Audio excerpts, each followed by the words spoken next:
Celtics game highlight is presented by T-Mobile. Grant Williams stood tall. Tatum, he'll pull it again. Sweet stroke, and he's got back-to-back threes. So Schroeder, and finally Tatum clears it away. Here come the Celtics. Richardson for three. Oh man, Boston has it cooking. That's 4 consecutive threes. When you combine everything offensively, the passing and the scoring, this is as good a first half as I've seen Tatum have. As Schroeder hits another one. In the first quarter, Randall misses again. Tatum, wide open Brown. What a great pass down the floor to Jaylen Brown, who hadn't scored in a long time, but he scored strong. Knicks finished the second quarter on an 8-0 run. Fournier, step back three. Pure as it gets. When he's got it going. This guy has had as big an impact on this game as Evan Fournier or Jason Tatum. And with Boston switching everything, he ends up on quickly, disrupts that shot. Randall, a foul, and a chance at a three-point play.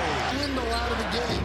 He's coming to the scorer's table now, but Fournier's the guy you've got to stop right now. Notice the Knicks pick that up a little differently. Here's Tatum now for three, and it's good. R.J. Barrett kicks it. Fournier, why not? Oh! Evan Fournier is blistering hot.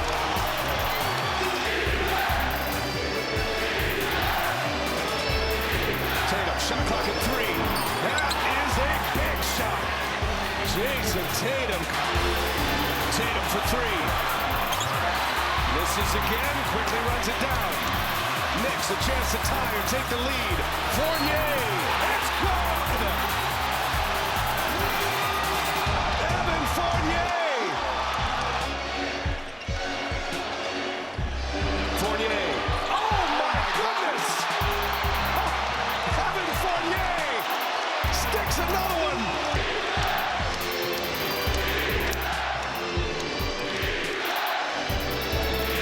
Tatum fouled and one! What a response from Jason Tatum. Quickly puts it in. Barrett now, guarded by Brown. Working with Robinson. Gives it up. Oh, throw it down! Mitchell Robinson on a beautiful find from R.J. Barrett. The Knicks have a chance to take the lead again. Smart guarding Fournier, almost a turnover. Barrett, a little bit of chaos here. The runner is gone by Quickly. It was a scramble, and Quickly off the window. Tapped it out of bounds. 2 gives him a tie, 3 gives him a lead. How much clock will they use? Tatum. He'll step back, Drew is on its way, and it's good. Jason Tatum. A big hit for Boston to tie the game at 105. Finds Barrett. Get a shot up. This is for the win. Oh! It's good! Off the window! R.J. Barrett wins it for the Knicks!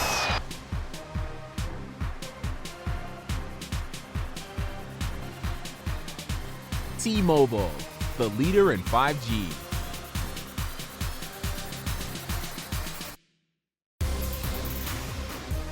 Welcome into Celtics Postgame Live, presented by your New England Ford dealers. Chris Forsberg, Kendrick Perkins, Amina Smith here with you, and Forsberg. What do we got left to say? Where do we even start? When they were up 25, we're all sitting in the newsroom and we're joking. All right, don't feel great about this, but at least they got a lead, and then it goes down to 10 and up to 20, and then, we knew that shot was going in, right, Perk? Unbelievable. When you look at this Celtic team right now, I think the word is broken, okay? When the Knicks made that run in the third quarter, I said to myself, once they cut it to 7 going into the fourth, it's about to be over. You saw the body language. It was just no structure. And by the way, look, I understand Jason Tatum went off tonight. He had a good scoring night. But shout out to Rob Williams, because in my opinion, he was the only one that actually showed what Celtic pride was all about on both ends of the floor. I don't care about points. I don't care about buckets. I don't care about none of that. I care about how you compete. And the way that he competed all night from the start of the game to the finish, that's how the rest of his teammates supposed to do. Rob is the only thing that brings me joy. But I have so many questions about this game. So let's start with the starters on the second night of a back-to-back are in there at the start of the fourth quarter when you know guys are going to be gassed at the finish line and Knicks are making this run. Schroeder getting crunch time minutes when he has proven to be a defensive liability in those instances and hurt you with a bad turnover late. Jaylen Brown, I think, had one shot in the fourth quarter, despite being the hottest player on the court the last two games. And I understand Jason Tatum had it going. I can't sit here and say, like, you got to feed the hot hand, but I have so many questions about lineup decisions, about, players just wilting in the moment. And it's just at every level of this organization right now, it is just a chaotic mess that they need to pull themselves out of. Can we address the elephant in the room? Evan Fournier, 41 points, a career high. I would like an apology, Amina. What is going on? A new career high for Evan Fournier. This is an Evan Fournier I've never seen before, Chris Forsberg. I was so surprised to see him out there with the vengeance that he has against the Celtics. How did the Celtics just let him run all over them? I don't know what happened last year. I understand he had a fake COVID bout, not a fake COVID, but he got an errant test when they were on the road. Then he came back and then he really got COVID and he never got to prove himself. I still thought as he walked away, and if you look at every other game that isn't Evan Fournier against the Celtics, Brad Stevens made the right decision not to pay him $17 million. But I'm starting to think that the $17 million would have been better spent on him because he inflicts so much damage on the Celtics. I don't know why he is so hell-bent on revenge against this team. But it is insane the way him and Kemba go to another level in these situations. But Perk, it's not even like it's just every night it's somebody. It's, whether they have motivation or not, somebody on the other team, they pull someone out of the G League. Greg Monroe comes into this. How do guys, every night someone is having a career game against the Boston Celtics?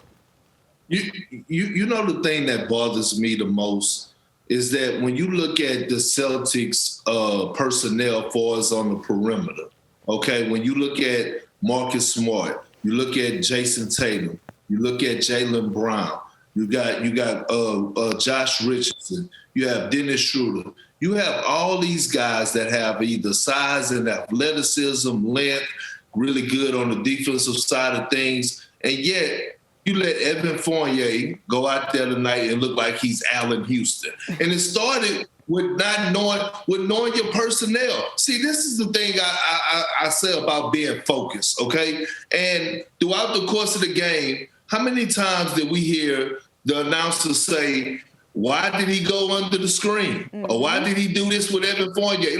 Those are the things that you got to stay disciplined on. The Celtics lost by a buzzer beater. And throughout the course of the game, we could count so many times that they broke the rules that they were supposed to be doing. You're supposed to chase Evan Fournier over the top. Not supposed to go under. Go under, you get scorched. He's so great with moving out the ball, but at the end of the day, he's not 41 points great. We didn't start this show today talking about Evan Fournier. We was talking about Julius Randle. We talked about Jason Tatum, Jaylen Brown. We talked about R.J. Barrett.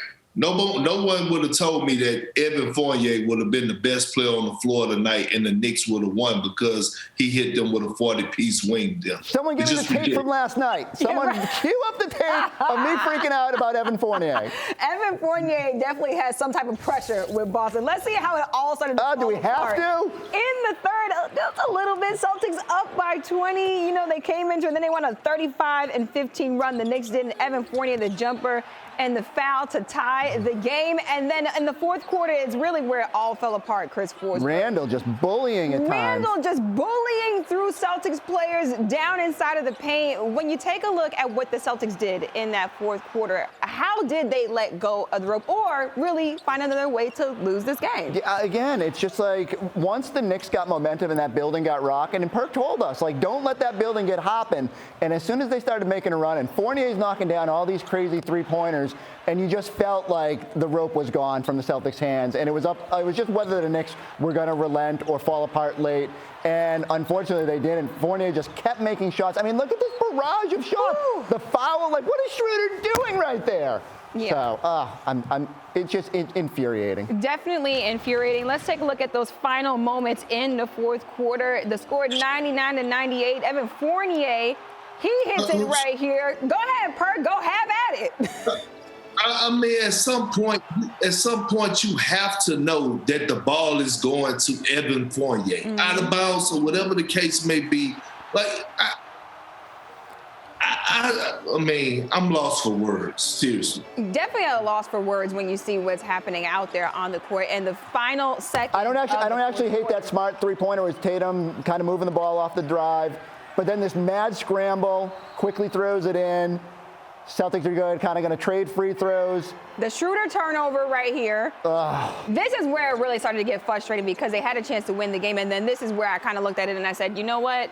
This is where it might fall apart because you can't make mistakes like that at the end of the game in crunch time. Good play there for Tatum. He's had struggles in crunch time, makes the big shot, but then here, I mean, this is just the basketball god saying, whew. Celtics, you disrespected, and this is your punishment. Barrett throws it up, gets the bank. I just, like, literally, you were in here with me, Chris Forsberg. I was just screaming at the TV because I honestly, I didn't think that was going to go in at first. I looked down and looked up and I was like, oh, wait, no. RJ Barrett made the shot. That man is sick out there on the court. I knew it was going in. I thought it would be Evan Fournier, and I didn't think it would be Barrett, but you knew, again, the basketball gods reward hard play, teams that are gritty, teams that dig in, and teams that don't get burnt like that. And the Celtics are that team. Perk, where did the Celtics lose this game tonight? We're looking at the third and fourth quarters, but where specifically did they lose it? Where do you want me to start? I mean, we keep talking about everything every time we talk about the same thing that the Celtics do. Okay, they got away with some contested shots in the first half, right? Making tough contested twos. But one thing that Tom Thibodeau preaches that, hey, the percentages say this, and I'm not a big numbers guy, but the percentages say you're not going to make tough contested twos all night long. And so the Knicks just kept hanging their hats on who they were, and eventually they got the ball out of Jason Tatum and Jaylen Brown hands that time. They dared Marcus Smart to keep firing up threes, same with Al Horford, and they kept falling right into the trap. And then all of a sudden, down the stretch in the fourth quarter, here's the thing, right? When are the Celtics going to grow? Like, you're on the road, you're going against the Knicks, it's two desperate teams. At some point, you think that let's clear out the side and let's see a two-man game between Jason Tatum and Jaylen Brown. I don't want to see Dennis Schroeder dribbling the rock at the top of the key. Matter of fact, at that point in time, I don't even want to see Marcus Smart handling the ball. At that point in time, every team that I was on, whether it was with the Celtics, down the stretch, we knew that Paul and Paul and KG was playing the two-man game. When I was in Oklahoma City, down the stretch, Russ and Kevin Durant was going to play two-man game. When I went to Cleveland, Kyrie and LeBron was going to play two-man game in the fourth quarter when it matters the most. Jason Tatum and Jaylen Brown don't do that. And then you got Dennis Schroeder with too much freedom. Remember when Jaylen Brown and Tatum were doing the goggles in the third quarter? And it was like up 20 and everyone was feeling good and we're like, here we go. How quickly did that change? And now all of a sudden down the end, Dennis Schroeder had the ball in his hands more than Jaylen Brown. How does that happen?